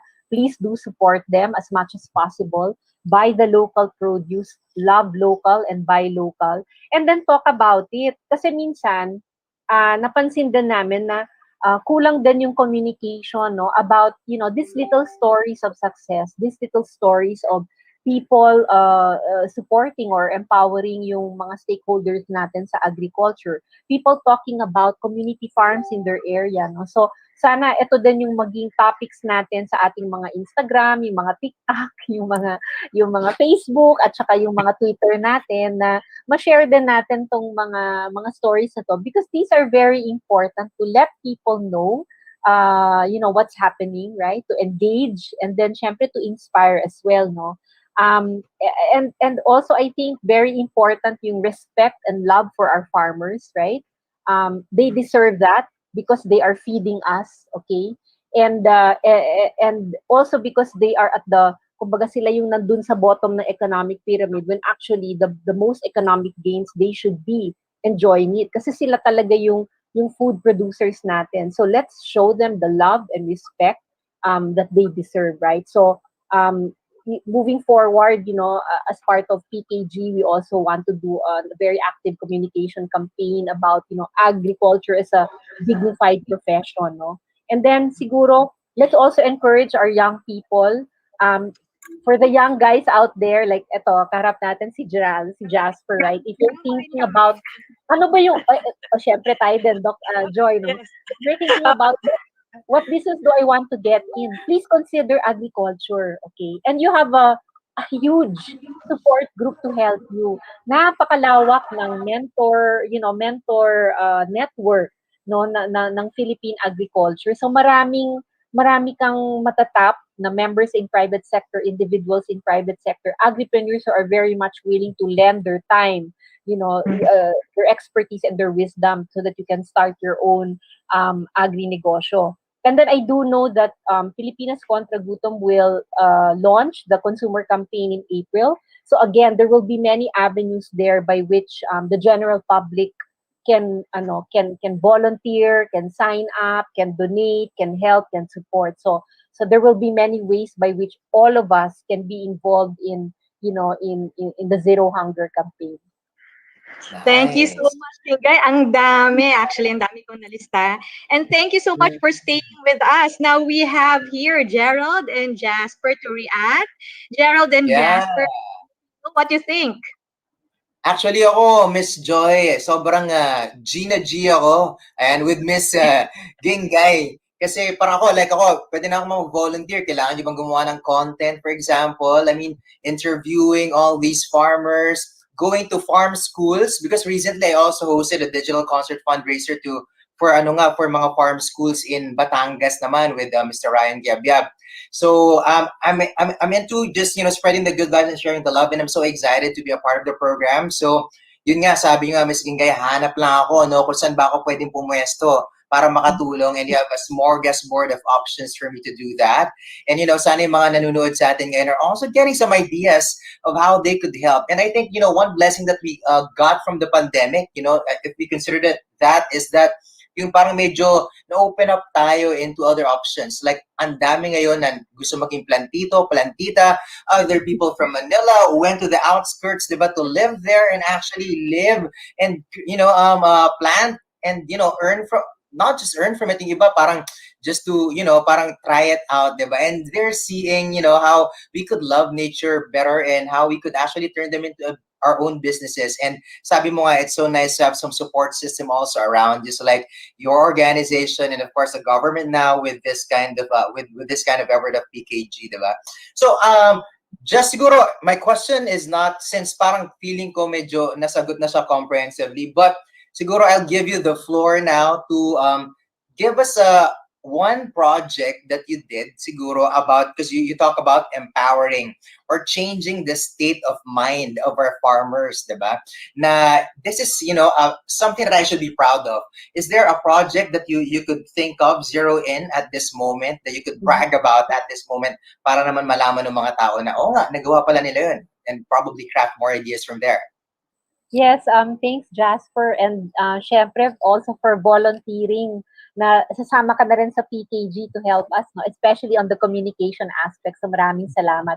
There are many programs, right, specific to inclusive business, but I think on a personal note, no, speaking about myself, I think one of the things that I'm really proudest of was some of the intervention programs we did. This is way back in a few years ago when nangyari yung isang kaganapan sa Mindanao, and then maraming nawala ng hanap buhay, right? So what we did was to partner with the local communities and big companies in the area, as well as the local governments, to be able to create pockets of sustainable agri-communities in areas where previously medyo nani-neglect din yung farming, no? And some of these areas were actually conflict areas, no? So dalawang things na yung tinuhog namin. So one would really be trying to give people an alternative livelihood, source. And this would be through agribusiness, sustainable agribusiness. And secondly is, tinuhog na rin namin yung some of the challenges in terms of peace, no, in those areas, kasi nga conflict areas ito. And these were programs, no, the model farm programs that we started a couple of years ago under the Go Negosyo banner together with the Aboitiz group. And I'm happy to say that because the ownership of the programs from the start was really at the farmer level, no, na kanila talaga ito. This is really for their benefit, and dapat yung decision on how to take it forward sa kanila din. These have actually evolved now into formal agri organizations. No, they're now small agri enterprises, agricultural cooperatives, farmer associations that are really doing well. They're alive, doing well. They are sustaining their businesses. Some of them have migrated from just being single, monocrop agri enterprises into integrated farming operations. A few of them have actually been selected by the DAATI to become training sites as well. And the good thing about this, since the ownership was very strong among the local communities, no, so even the problems or the challenges with regards to peace and security, naisagot agad because the community was also protecting the investments that they were making into this model farm programs, no. So naging very successful. Of course, it was not a walk in the park. Madaming challenges talaga, a lot of learnings along the way. But I'm really proud because this is something na we helped to start a couple of years ago, and it's still being sustained by the communities in Mindanao. So masayang-masaya ako for them. Some of them are actually also mentors now to other farming communities in the area. So nagiging inspiration din sila dun sa mga ibang barangays, yung mga ibang communities na nasa paligid sila. So those are just, a few examples of really powerful work that many companies have been doing all over the Philippines. Right, and I love it. It's really about vouching for that we are here for the long haul, no. But it's nice that we are getting to plant the seeds right now. So great job, Miss Ginggay. Yes, Miss Joy. Yes, I was about to say na it's good to hear how you have helped Ginggay sustain the agribusiness of the farmers, especially in the conflict areas. Actually, tama ka, it is challenging but fulfilling to be able to help these farmers. So thank you so much for that. Now, may we hear from Gerald? Sure. I just want to react to the conversation Joy and Ginggay had, kasi for me, it's been really insightful to see how a lot of the things that Ginggay mentioned mirrors yung mga binanggit ni Cabsec kanina. And it shows how the private sector works hand in hand with the government. So that's KRA6, if I'm not mistaken, people participation. And it's such an eye-opener for me, not just for me siguro, but also millennials, kasi when people talk about what the government, the private sector is doing, there's always a lot of questions, there's always a lot of mysteries. Pero listening to Ginggay, you can see talaga how the vision of PKG, lahat kasali, lahat kasalo, it's actually set into motion and we actually see it in action. So, sobrang thank you, Ms. Ginggay. Very insightful. Thank you, Gerald. Maraming salamat. Thank you, Gerald. Thank you so much, Jasper and Gerald. Now, may I call back Arlene to give the synthesis? Arlene, you're back.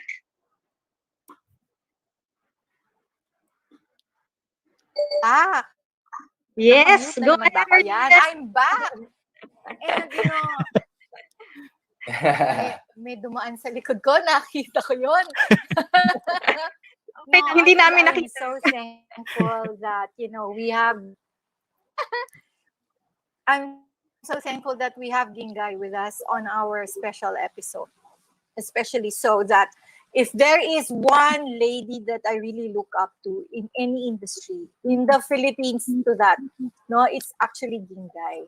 She is the epitome of a super empowered Filipina. Grabe, saludok sa'yo. Happy Women's Month. So, sabi nga,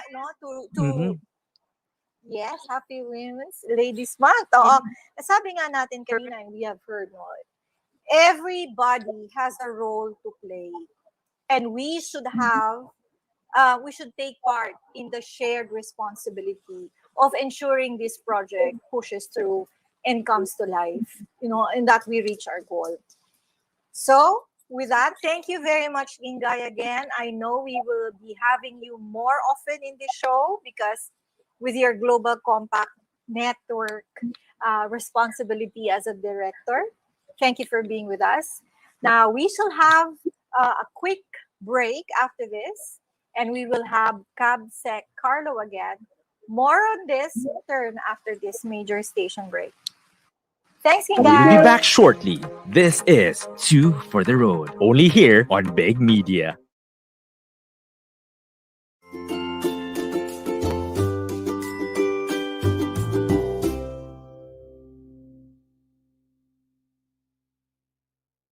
Now back to Two for the Road, only here on Big Media.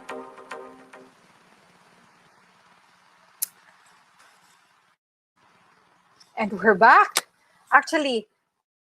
And may I call on our co-anchors for today, Rolly, Gerald, if Arvin is still with us, Joy, Jasper, and wala na si Arvin eh. So we're only 5. Yeah. And Joy, there you go. Wow, so meaty discussions that we have here that, we couldn't even stop them kasi it's all connected. Everything that they're saying is so important. In spite of the fact that nag-overtime tayo, tinanggal na lang natin ng commercial so that we would be able to cover as much as we can. So let's have CabSec Karlo Nograles with us again. Yan. Hello. Si CabSec. I'm back.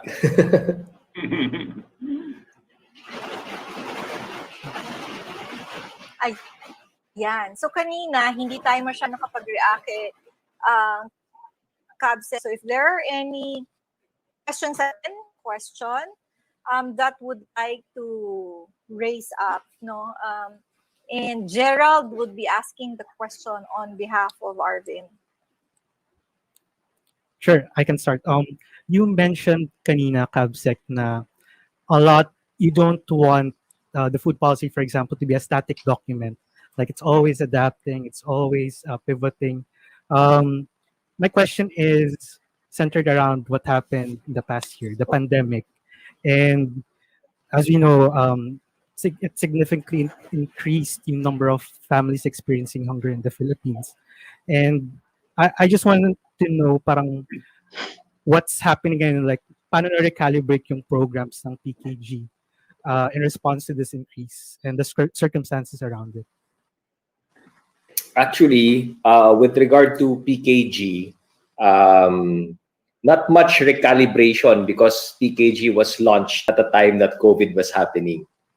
So I guess the timing couldn't be, I don't know how you want to describe it, but it was good timing, I guess, if there's anything, if there's such a word as good timing, because syempre, it's a pandemic, right? Something that we hope did not happen. But everything that PKG is doing right now, lahat ng ginagawa ng PKG is already adopting yung current framework or situation or environment that we're in. That being said, there are some partners of PKG, for instance, who have seen that because of this pandemic, mas naging imperative and urgent yung ginagawa in terms of building up new food systems within communities. So there is one group in particular wherein right now, mas nagkaroon ng impetus for them to build, to push for community gardening in areas that are experiencing hunger. Kasi by all our indicators, yung children, based on our rapid nutrition assessment survey for 2020, 2 in 10, 21% to be exact, children have lost weight during the pandemic, no? So yun yung isang indicator natin. So parang kumbaga mas urgent ngayon. So may mga groups tayo ng mga civil NGO groups that are parang they're fast tracking yung mga programs nila para mag-create ng mga community gardens doon sa mga areas na mataas ang bilang ng nagugutom. That being said, government side naman, what we've done during this pandemic is yung 4Ps. You of course you know what the 4Ps are, diba? Yung mga conditional cash transfer beneficiaries ng DSWD. We have now directed 4Ps beneficiaries to already start their community gardens in their respective barangays. So that was also one program that we have accelerated on the ground na to get the 4Ps to already begin or start their community gardens kasi nga food is a problem, no? Or access to food is a problem. Although there are some areas that have not yet started establishing their own gulayan sa barangay para sa mga 4Ps. So medyo ninanudge pa namin yung mga yon.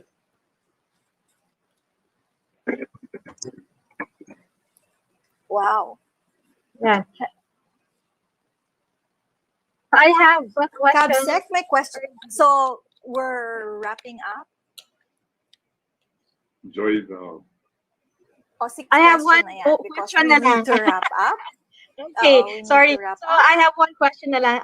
Kabsek, for me, as an interior designer and a general contractor, I belong to the design and construct sector. So being a professional interior designer, I am a member of the Philippine Institute of Interior Designers, a professional organization. So my question is, how do you think our sector can help in the Pilipinas Contra Gutom movement? Because we want to help contribute to our social and economic impact. You mentioned a while ago about helping create a community garden. So how else can we help?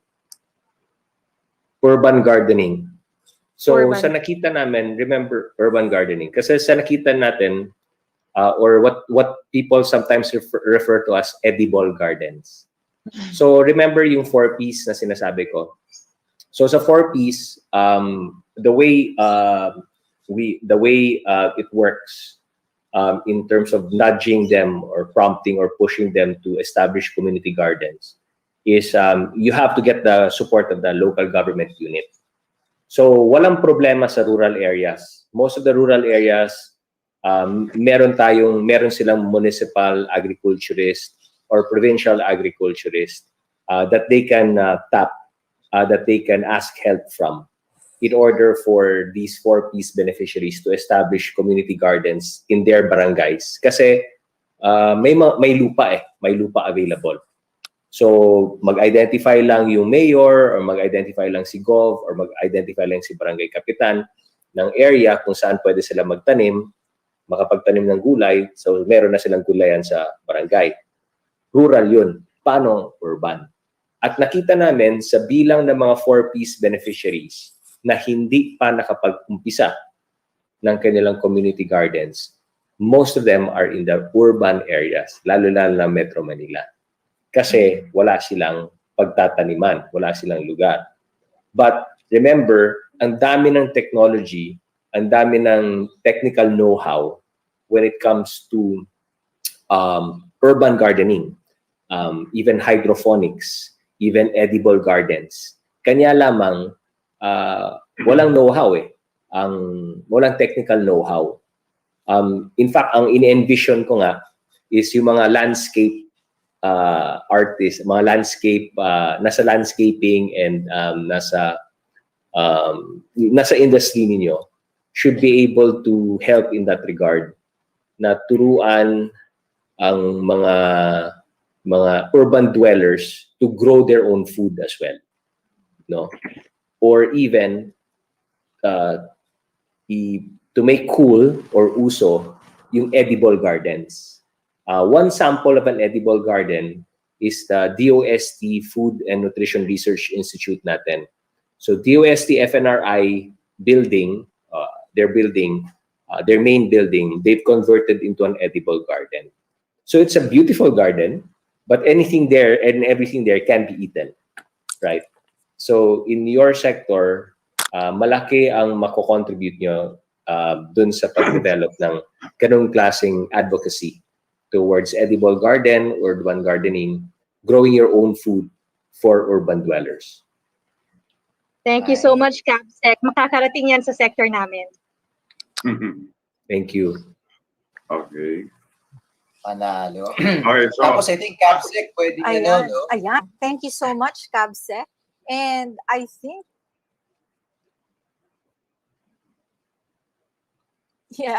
we have to hear the last words from our guest, our very special guest, Cabinet Secretary Karlo Nograles. Sir, ano po yung last words nyo na pwedeng ibigay sa mga manonood? Well, first of all, thank you, Arlene, Gerald, Rolly, Jasper, Joy, and Arvin, and for everyone who make up two for the road. No, thank you most especially for shifting now towards the Sustainable Development Goals, because this is really this is really an advocacy that really centers on intergenerational responsibility. I think if there's anything that COVID has taught us, it's that we have to survive, we have to thrive, but we also have to make sure that the next generations and the generations after that continue to thrive and survive as well, right? And that's the reason why we're all in survival mode, because we need the human race to still keep on existing. And that's what SDGs are all about. No? The 17 Sustainable Development Goals ensures that we have a world, a healthy, livable world that we will be giving on to the next generation, and that generation to the next, and so on and so forth, for the whole human race, no? for the sake of the whole human race. So I think it's good. I really laud and applaud what you're doing right now. And it cuts through generations. No, you have Gen Xers, Gen Zers, Gen Yers, and millennial generation in this room.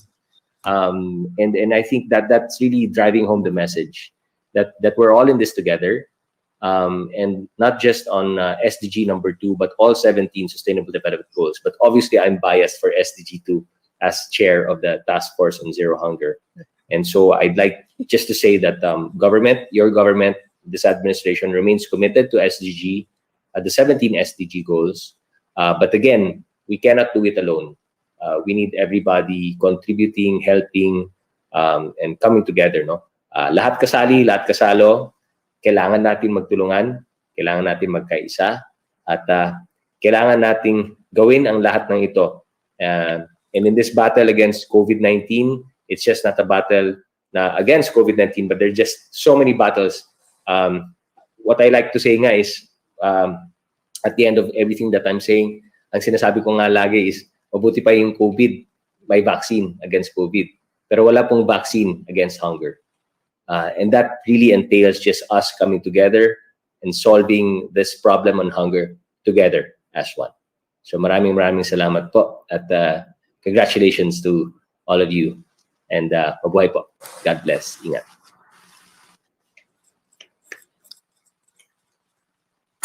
Thank you very much, Cap.